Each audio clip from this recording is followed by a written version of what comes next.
Tehran, a thriving city eager to develop, just like the rest of the world. I've been told many times that this is a dangerous place, that the Muslims here are deviant. They hurt themselves to show devotion to their imams.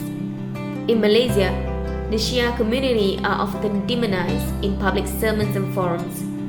I used to give in to so much prejudice, but I don't want to do that anymore. So I went to Iran to see what it's really like. Iranians are incredibly hospitable people. As a society, they make it a point to make sure that their guests are as comfortable as possible, even more so than they are if necessary. Throughout my 10-day stay, I experienced nothing short but utter kindness, generosity, and intellectually cultivating culture.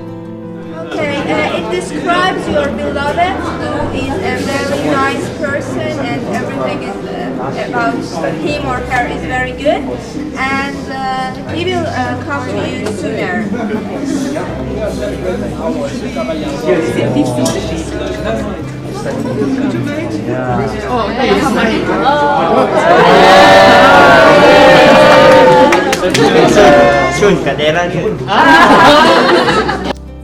This is Dr. Sarah Shariati, daughter of the late Ali Shariati. خب الان دوره من فکر میکنم که علم توجه کرد که دوره عوض شد.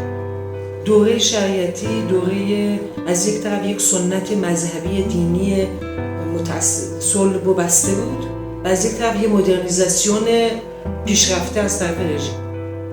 در دوره که ایشون زندگی میکرد از یک طرف یک دین سنتی مذهبی بود، دین سنتی بسته. Famous Iranian thinker, writer, poet. Apart from experiencing Iranian culture myself, I was also there to learn about the legacy of this great intellectual that many people have talked about. What was he like? Why is he important? And what is he to Iranians today? و در نتیجه کار شریعتی نقد مدرنیزاسیون بود، مدرنیزیشن شاه بود و از طرف دیگه نقد سنت مذهبی، سنت دینی. الان ما در دوره‌ای هستیم که اسلام دیگه سنتی وجود نداره. الان در دوره فوندامنتالیسم دینی هستیم. He is one of the biggest thinkers in Iran, and he had a different attitude toward Islamic revolution, and some for example Khomeini, Ayatollah Khomeini, they have a very very strict, and they just focus on religion and Quran, But Ali Shariati introduced a new school with the same root, but in different way. See? But most of these have been like published, translated either by people who loved him, who like found something in his work and they thought his ideas are reviving the Islamic aspirations. Of course there are certain things in him, but the way I read him, it's not about only Islamic revivalism as an ideology. I think there is more into that which are very important in terms of social theoretical understanding, but that has been underappreciated or underrated. Speaking of great thinkers, there was a Malaysian sociologist who also changed the way we thought about ourselves. His name was Syed Hussein Alatas, professor, writer, also a poet, like Shariati. The two thinkers, Ali Shariati and Syed Hussein Alatas, left a big impact to the society they both lived in at the time that they were alive. This is his son, Professor Farid Alatas, now a sociologist at the National University of Singapore. Yes, he was in Iran with us too, watching our every move so as we don't embarrass our Malaysian reputation. As if that wasn't ruined enough already. Just kidding. He cool. Anyway, we'll come back to this later. Now back to Shariati. But it seems Shariati was very deeply preoccupied with two very important world systems or social orders. One is the social order which we may call it liberal social order, and the other one was socialist or communist social order. Shariati being located or situated in a world between these two social orders, which were predominantly globalized in the Eastern Bloc and Western Bloc, and even sometimes were competing to take over or dominate the Iranian or even Islamic stage. So he's looking at this and seeing there are certain aspects which are very progressive in liberal, but there are other aspects which are more progressive in the socialist one. But at the same time, both of them somehow are reducing human self and the complexities of human society. And being from a different tradition, which is neither liberal or socialist, so he's trying to come up with a new frame of reference. و از یک طرف دیگه دوره مدرنیته جوان نیستیم، ما در دوره پست مدرنیم. در نتیجه ما میراث شریعتی باید دوباره بازخوانی بشه در شرایط جدید. خب جامعه ایران این کار کرده، یعنی دوره‌های مختلف چهره‌های مختلفی از شریعتی رو انتخاب کرده. یک دوره شریعتی، پوسترهای شریعتی رو نگاه کنید، مثال خوبی پوسترهایی که برای شریعتی است. پوسترهای اول انقلاب پوسترهایی با قلم و اسلحه. پوسترهای بعدی شریعتی پوسترهایی هستند که جنبه‌های اسلامی یا اجتماعی شریعتی پررنگ می‌کنن. افکار اجتماعی هست. I think, this question is a very interesting question, an important question, and it brings to mind how can we, as a sociologist or as a social theorist in academia, how can we appropriate a text?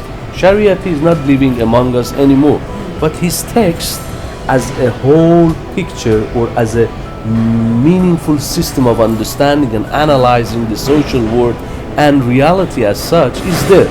But how can we appropriate it? I think the way to appropriate a text or the way to appropriate or even make a thinker into a classic is not a very simple act. و پوسترهای بعد، دوره بعد پوسترهایی هستن که شریعتی ادبی، شریعتی رمانتیک، شریعتی شاعر برجسته میکنن.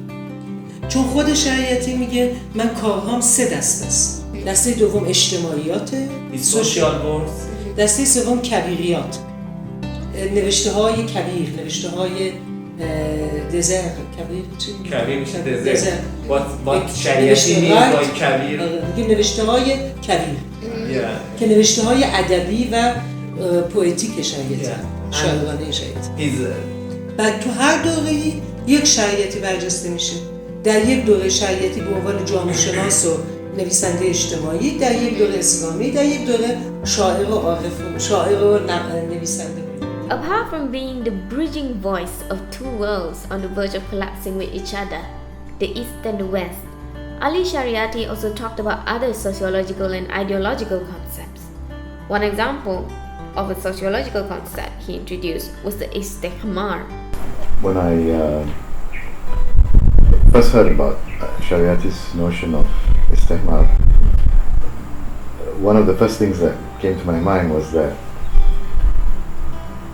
there seems to be some relation to two concepts that my father talked about. One is the idea of jadom, and the other one is bebalisma. Right? So I began to be interested in how these 3 ideas, istihmar, jadom, and bebalisma, relate to each other, and what are the differences or similarities. Bebalism is also a subset of the captive mind. The captive mind is a concept extended by the late Said Hussein Alatas to refer to the application of concepts uncritically, even when they do not apply. But the point is not to have concepts from popular culture or from local discourse for the sake of it. I think the idea is that concepts that come from the community, from local tradition, would reflect a certain reality in that community. So he thought that the idea of bebalisma, the idea of baba, is something that reflects a reality that we can see in Malaysia or in the Malay world.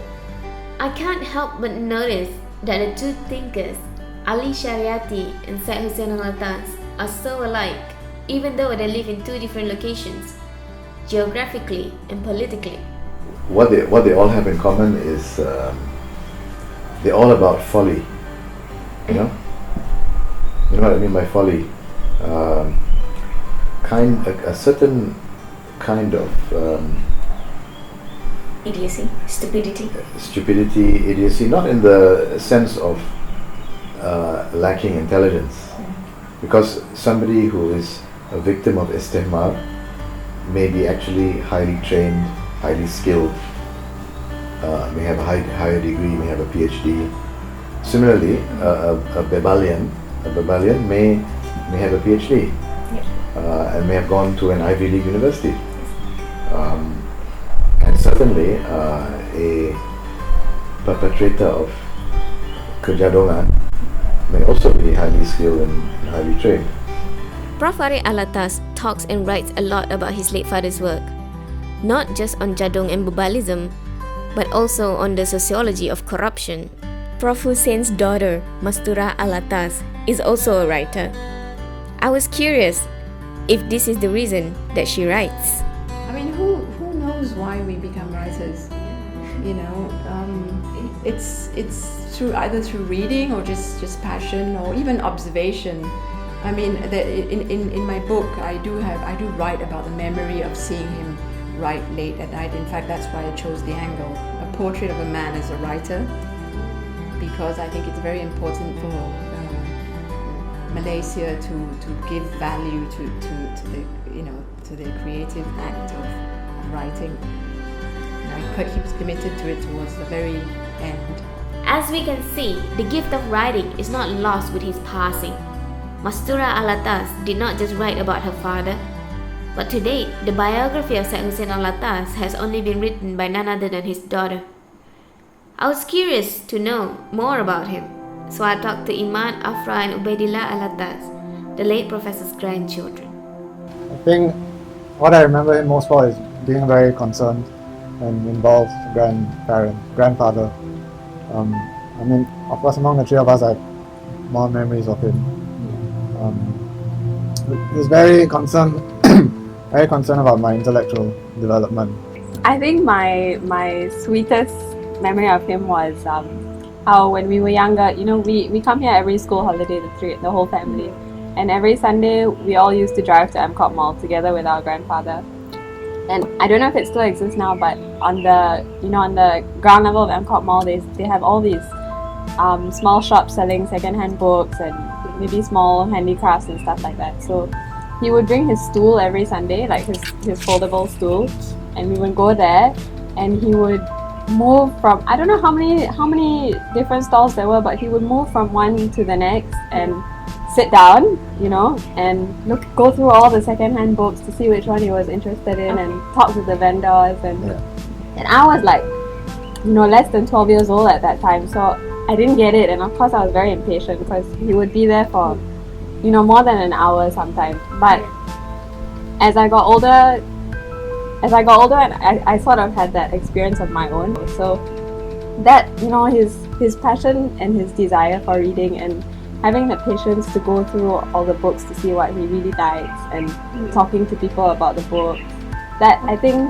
that really impacted me. And he also always emphasized how, to Iman as well, like how having the culture or the habit of reading is very important. And it's good if you get good grades in school, but it's more important that you have this curiosity for knowledge and reading.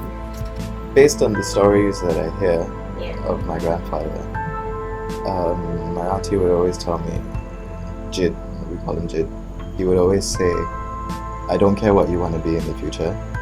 I don't care if you want to be a road sweeper, I don't care if you want to be a garbage man. As long as you do it right and you do it with all your heart and you do it properly, that's all that I care about. So do whatever you want in the future. He would always say that. I feel like part of his legacy is also how he really tried to understand his people and society. I think one question I get a lot, and maybe the two of them do as well, is what's your family like? Because they're so used to seeing our family intellectually. I mean, they're so used to seeing the more professional side of our family, and so they wonder, like, are we like normal families, you know? But so I guess I hope these stories like show to people that of course, you know, we are.